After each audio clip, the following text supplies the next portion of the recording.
This is Chattanooga Civics. I'm Nathan Bird. The City of Chattanooga is getting ready to vote for a new mayor and city council.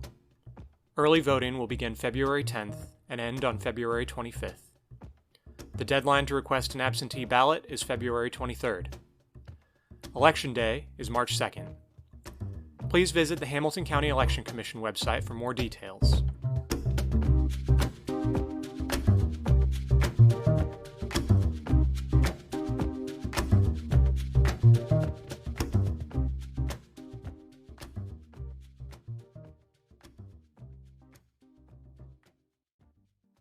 I'm here with Kim White. She is running for mayor of the city of Chattanooga. And Kim, if you could just tell the listeners a little bit more about yourself.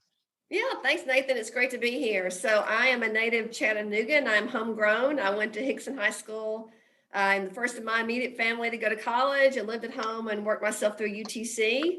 I left after college and was gone for 20 years. I worked for a Fortune 500 company and was moved all over the South from Augusta to Atlanta to Birmingham to Fort Myers. And then in 2003, my husband and I decided that we wanted to put down roots in the city and came back here and boy, did I ever, right? So I moved here without a job. I really looked for ways to put my passion into practice. And my first job out of the chute was running Bob Corker's real estate company. I've been involved in the community from serving on the Erlanger board, from UTC, chairing the foundation. I now serve on the UT Board of Trustees. I was appointed by Governor Haslam at the time. And for the last 11 years, a lot of people may know me as my role as CEO of River City Company. River City Company is a downtown nonprofit economic development organization focused on making downtown great. So we've been involved in things like the aquarium, the climbing gym, the Riverwalk.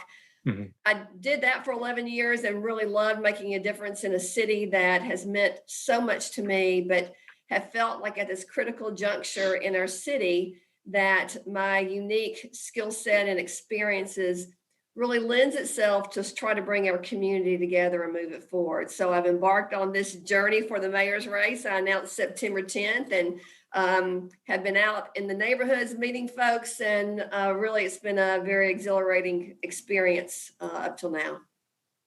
Great. Well, I just want you to kind of walk through your vision for Chattanooga. What is it that you see as Chattanooga's top strength? What is it that we can capitalize on to make this city better?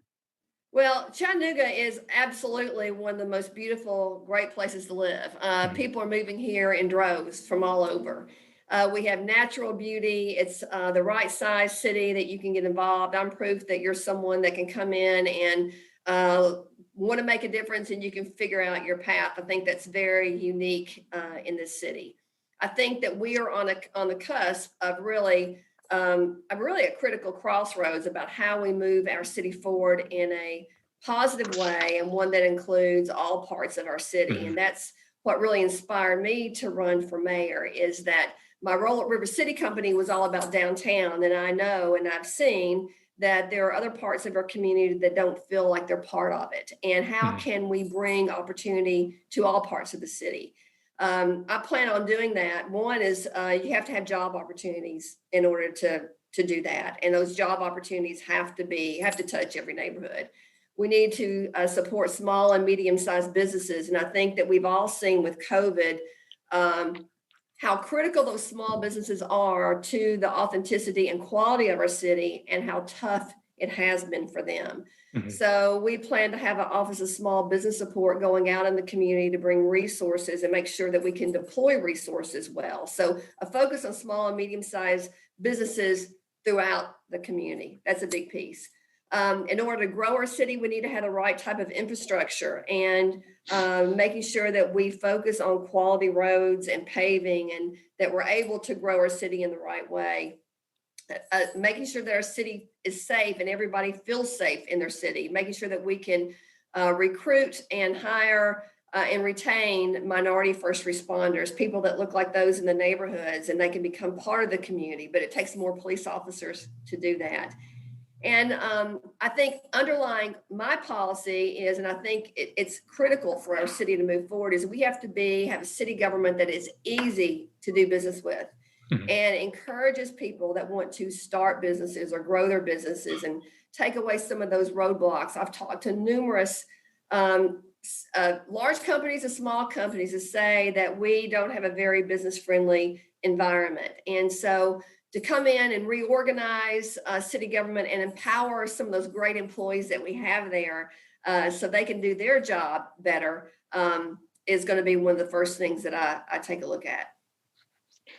Great. And just talking about that, kind of making sure that small and medium-sized businesses can have that open dialogue with the city, opening up those channels. That brings me to a question that I hear a lot from my listeners is, not just for small and medium-sized businesses, but for citizens, a lot of people feel like they don't have the same interactions with the city government that they would like to, that they're not feeling heard. I've heard Chattanooga described many times as still being a good old boys club.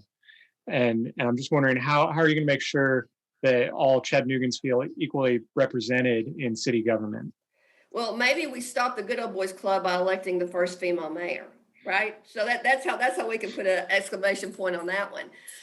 But I do think that, especially during this whole mayoral campaign, we have had so many neighborhoods come together, and we're doing Zoom calls every single night. After this one, I have another one. But I think it's really coalesced the neighborhood voice, and I'm excited about that. I believe that city government, as well as leadership, is bottom up, not top down. And I plan, and my staff plans, to be active and available and working with those neighborhoods and then with their city council reps. So we're all pulling the same way as we look at priorities. Right now, it seems like in order for citizens to have a voice, they have to come to a city council meeting, or they have to come to a big planning session. And quite honestly, a lot of people have multiple jobs, or maybe don't have transportation, or maybe don't feel comfortable. We need to take city government back out into the neighborhoods so we can really actually hear those voices. So that has been a cornerstone of how I've run my campaign. That's how I started with my policies. I went to the neighborhoods and listened first before I came out with a slew of policies. I wanted to make sure that we were addressing what those needs are, and that's what I plan to do in city government. Great. I want to move on towards kind of your broader agenda. The Burke administration, they've split their agenda into 4 focus areas, and that's smarter students, stronger families, safer streets, stronger neighborhoods, and growing economy. I'm just wondering, how are your organizational priorities going to be the same or different from the Burke administration? And how are these priorities going to affect the organization of your departments? As the mayor has the power to reorganize the departments of the city government. Sure. So we plan to jump in and really do a deep dive with how we, again, streamline policies and make it easier for people to find those resources. Instead of putting big buckets, we want to be a leaner, meaner organization that, again, we're focused on job creation and growth. We are focused on streets, roads, infrastructure through our public works department. We're focused on strengthening neighborhoods and with affordable housing policy. In fact, I have a great affordable housing policy I'd like to talk about, but it really is, how do we strengthen neighborhoods? So I think instead of looking at these 4 catch-all buckets or whatever the catch-all buckets are, it really is, we're going to make sure that we're strategically aligned with goals that we're very transparent with. So it is number of jobs created, number of housing units created, but not so much, we're not going to so much wordsmith and vision. We're actually going to get out and do the work. And you mentioned affordable housing. That does draw into another question that I hear a lot about. People are worried about that, some people are worried there's too much development. Some people are worried that there's not enough development. So it's one of those things that's really hard to make everyone happy. I'm wondering, what direction is your administration going to take towards development, making sure we have affordable housing, but still having kind of a growing, vibrant economy? Well, the way that we grow our city is we have to keep attracting investment. We're competing with lots of other cities, so we need to be a city that goes out and actively recruits new development and new investment. I can tell you that there's not enough housing. There's a housing shortage right now, so we definitely don't have too much of it. We need all types of housing. But what I've seen is that the city really could play a role in helping with a piece of the affordable housing puzzle. The city has about 500 parcels of back tax derelict properties that need to get back on the tax rolls. And we can leverage those working with organizations like Chattanooga Neighborhood Enterprise and private developers that will agree to keep affordable housing units in those neighborhoods. So we have a plan to do that and have someone focus specifically on the housing piece in my administration. We plan to put $2 million a year into an affordable housing pool and work with banks and other organizations to create a larger pool. And we think that we can get 700 units of affordable housing during my first term. We've looked at cities that do this much better than Chattanooga. Knoxville is one of those. And I don't think Knoxville does a lot better than we do in many things, but they have in the affordable housing realm. Some of it is also looking at some of our codes. And right now, how do we make it easy so if people want to have a garage apartment or a smaller home or accessory units, right now our codes and zoning doesn't allow for that. So we want to look at a recode rezoning piece in conjunction with that. I do believe we'll get some federal government help, and we want to be prepared and ready to deploy those. So we could get a lot more than 700 units if we get more additional funding. But that's a piece that I think, especially with my background with development, understanding contractors, home builders, understanding the private nonprofit world, how we can bring partners together to make a tremendous difference at solving the affordable, not solving, but making a big dent in the affordable housing market. Right. One thing, and a lot of what you've already talked about has kind of tied into this. A specific thing that a lot of people are worried about is gentrification, people being pushed out of neighborhoods where they have been for, their whole life in some cases. And sometimes when people hear development, they hear gentrification. They think that developers are going to come in, raise the property values, and people are going to get pushed out. You've already talked about those 500 some parcels that the city owns and using those for affordable housing. Do you have any other policies in mind to make sure that Chattanoogans who are already settled in their neighborhoods can stay where they're comfortable, stay where they've lived for their... Sure. I mean, the biggest thing that we can do is we can encourage and find ways to encourage home ownership, because we want everyone to be able to grow wealth through home ownership. So bringing investment to the neighborhood, every neighborhood should have new investment. You don't want to have affordable housing just by neglect. So bringing additional investment is a good thing, especially if people own their homes and have an opportunity to actually grow wealth that way. The parcels that we do have control of, you can put requirements in that you have to keep them as an affordable housing unit at a certain level of income. If developers get any type of incentives because they are supplying an affordable housing piece or something like that, you can also put requirements there too. So we need to bring investment, but we need to make sure we don't do things to displace people. I think that's where people get nervous, and I definitely understand that. But home ownership is a key for creating wealth. And then something that's tied to this development and jobs and affordable housing is transportation. And you've talked about this with repaving potholes and roads and things like that. And there's a lot of different ways to go on transportation in terms of people are worried about the bike lanes that we're putting in. Some people love them, some people hate them. Same thing with sidewalks. There are areas of town where there are no sidewalks. There are areas of town where if you don't have a car, it's very difficult to get around. And so I'm wondering, we're focusing on small and medium-sized businesses. We're focusing on affordable housing. What is your policy to make sure that people can get from this affordable housing to those jobs and make sure that our transportation system operates efficiently? Sure. So Nathan, you're right. I mean, I think that CARTA needs to be more of a partner, and they need to be at the table when we're talking about development. Right now, they're one of the most underfunded public transportation departments in the country. So they can only do so much, but they need more robust routes. They need to have an active partner at City Hall. I've committed to do that.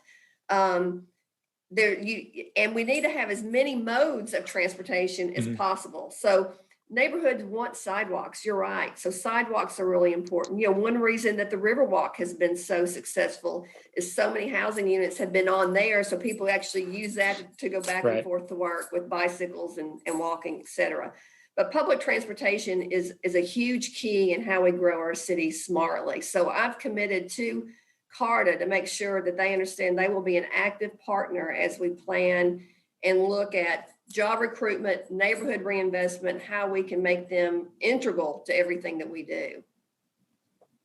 And all of these policies that you've brought up have touched on the budget. I want to dive into that process a little bit in more detail.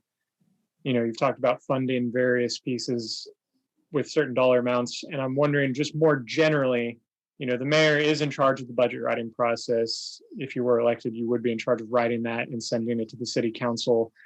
I'm wondering how will the community input process, the budgeting for outcomes process that's in place currently, how do you think that might change under your administration, and how do you think the allocation of funds might change during your So I administration? do think the process will change. We're doing a pretty deep dive in the budget right now. And I think, there is a budgeting for outcomes that says it has community engagement, but did you know less than 71 people participated in all of that this Right. past, right? So it really is not community participation. It just checks a box for community participation. So like I said before, I think that the way we manage is, and what way we'll lead is neighborhood up.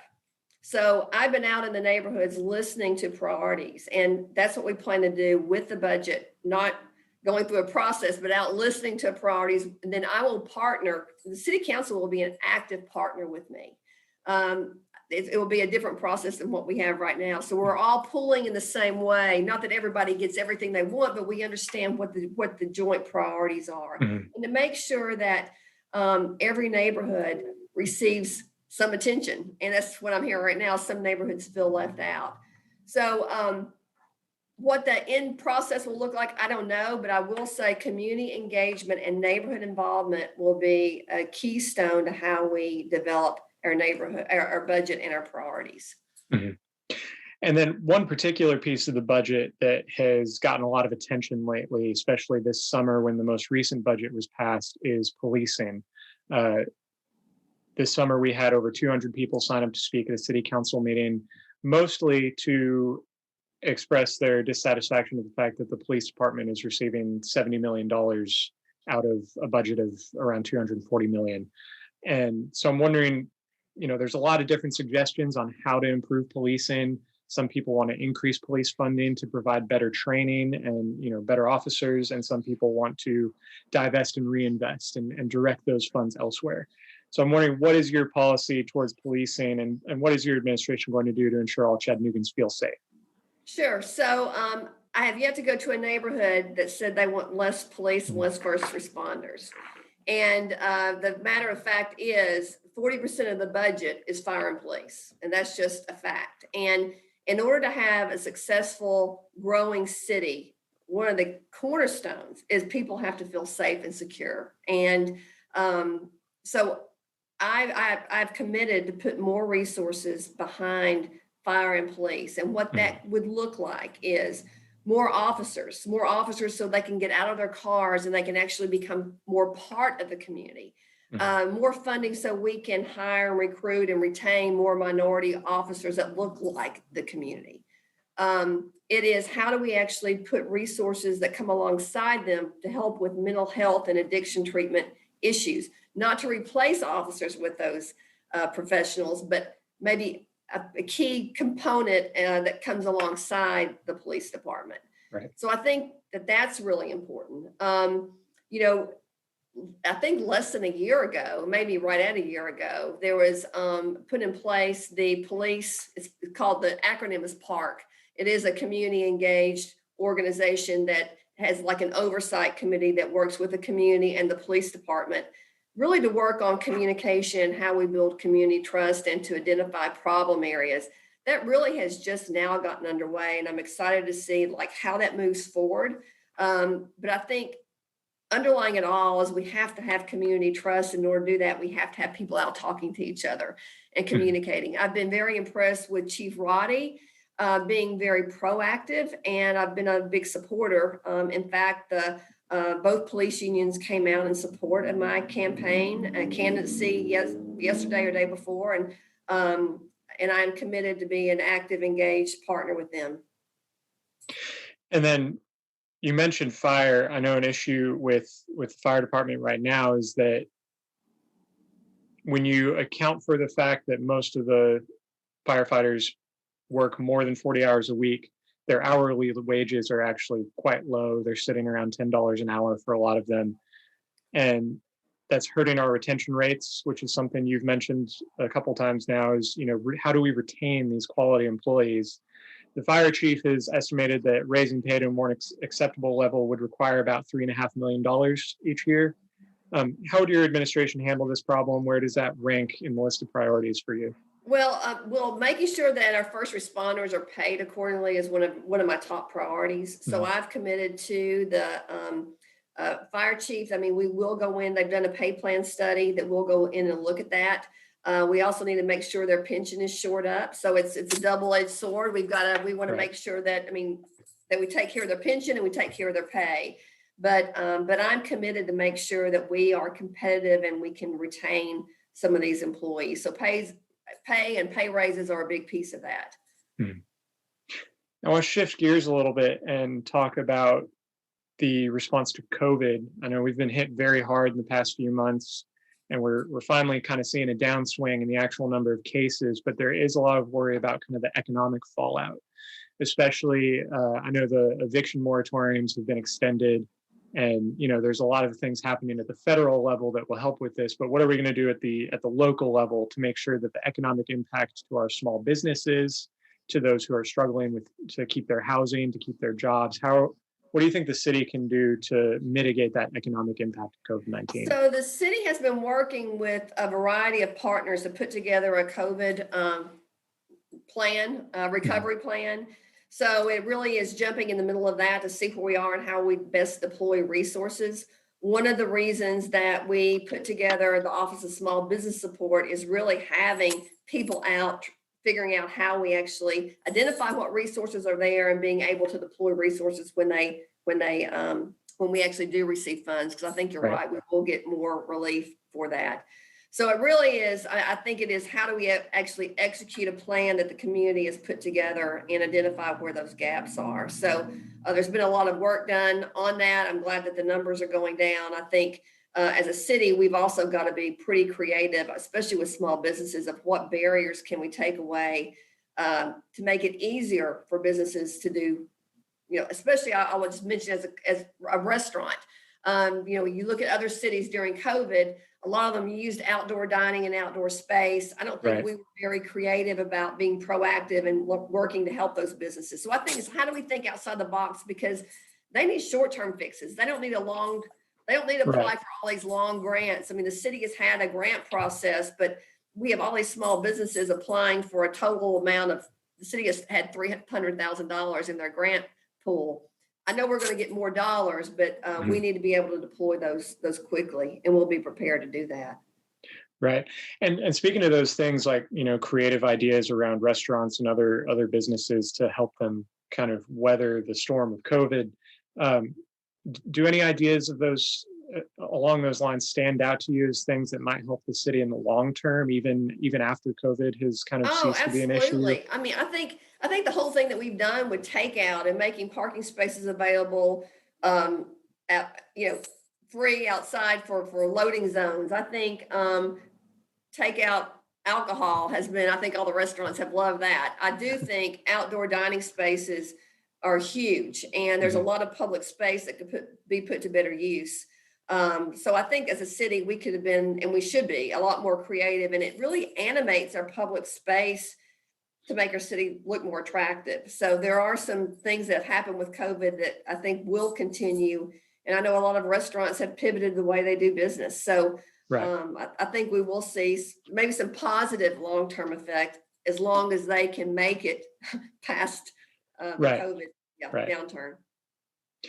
And then a lot of people, this is tangentially related to COVID, and the eviction moratoriums are hopefully going to mitigate a lot of this issue, but homelessness is a growing issue in the city. A lot of people bring that up to me. A lot of my listeners bring that up to me as a growing issue, and especially on the tail end of COVID, as people are struggling to find jobs, to make ends meet, to pay the rent. That is something that is worrying on the horizon. What does your administration plan to do to address homelessness broadly? So I don't know how many people realize, but there are 40 different organizations working in that realm, right? Mm-hmm. So there's 40 organizations working on the homeless issue, and part of the issue has been they work in silos. There's not been a coordinated effort. I will say Mayor Burke, over the past year, has pulled those organizations together to pull together a group, a coalition. And Signal Centers was just awarded a grant to be the backbone agency on coordinating those efforts. So I look forward really to working with Signal Centers to see where those gaps still are. I mean, the number that I've been given is that we have 300 chronic homeless families in our city. The rest are transient. And I think as a city, we've solved some major problems. If we come out with the goal of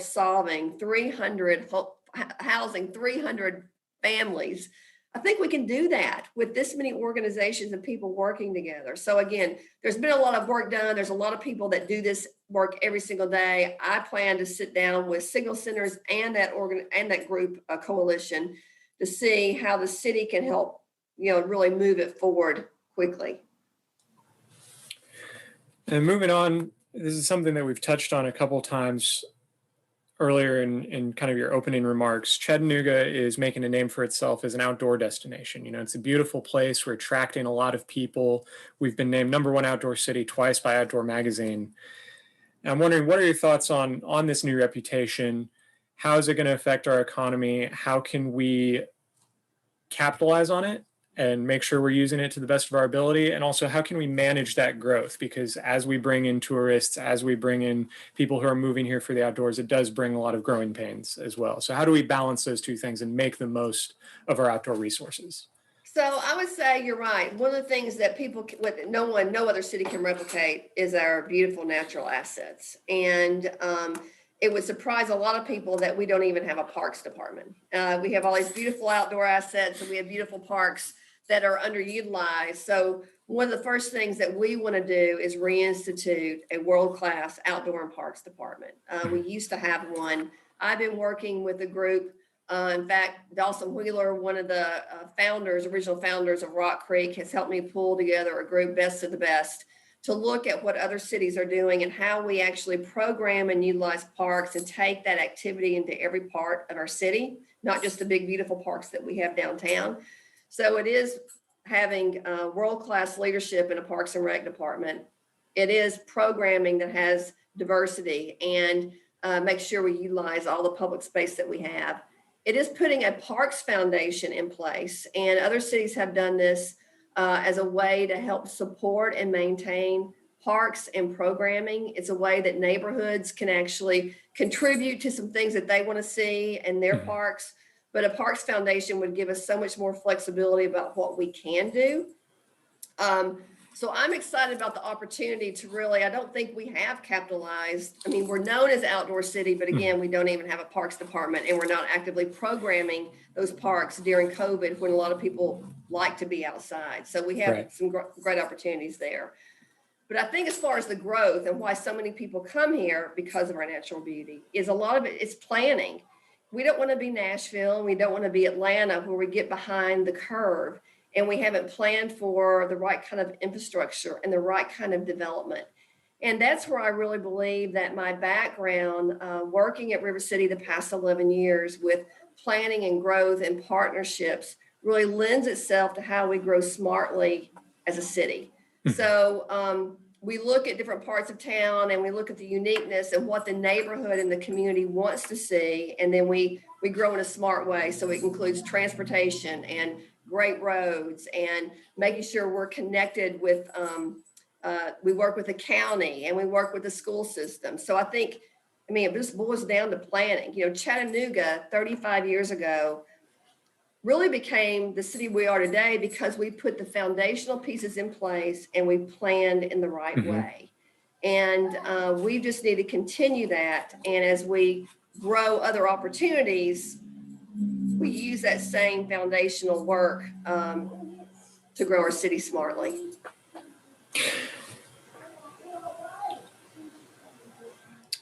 And I've just got one more specific question. What do you think is the most achievable change that you could make as mayor? Something that no matter what kind of political pressures you have, what kind of disagreements you might have with the city council or anything like that, something that you're 100% certain you can implement and make the city a better place. We have been known throughout our history as a city that has great public-private partnerships, and I think for the past many years, that's been in the past. I know, and with the experience that I've had, the coalition building that I've been able to do, that's what I plan to do and include all the neighborhoods. So it really is, how do we partner where people feel like they have a voice and they've seen their voice heard and it matters and it's changed our city.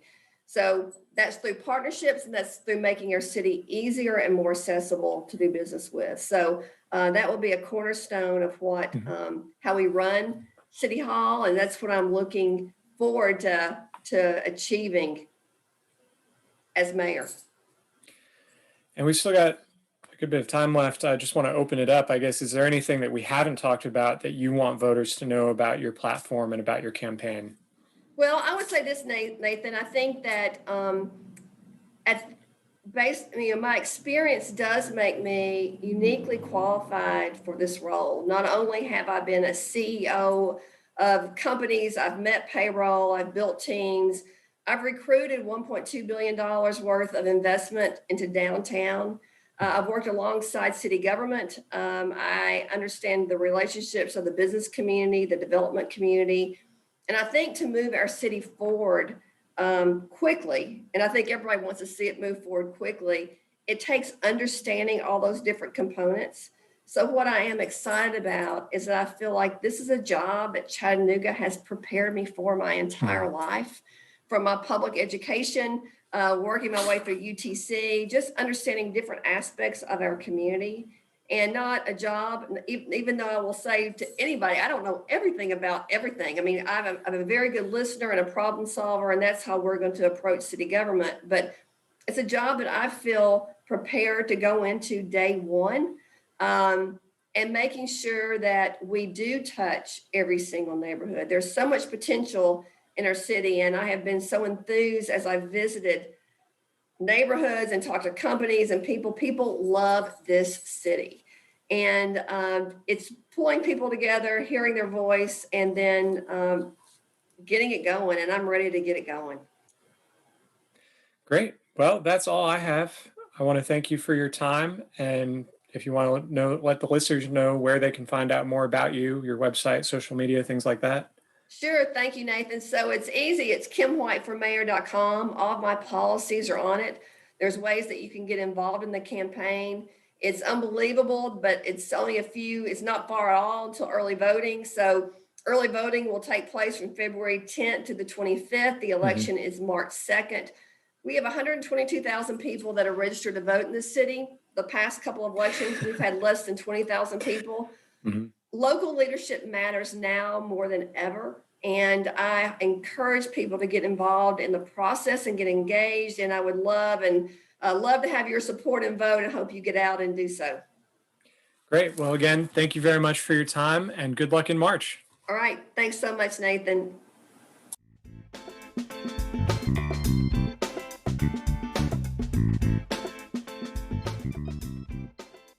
I hope you've enjoyed this episode of Chattanooga Civics. Our music was written and recorded by Kevin MacLeod. If you have any questions or feedback, please send me an email at chattanoogacivics@gmail.com. You can follow me on Facebook, Twitter, and Instagram @chatcivics, or visit the website chattanoogacivics.com. Thanks for listening.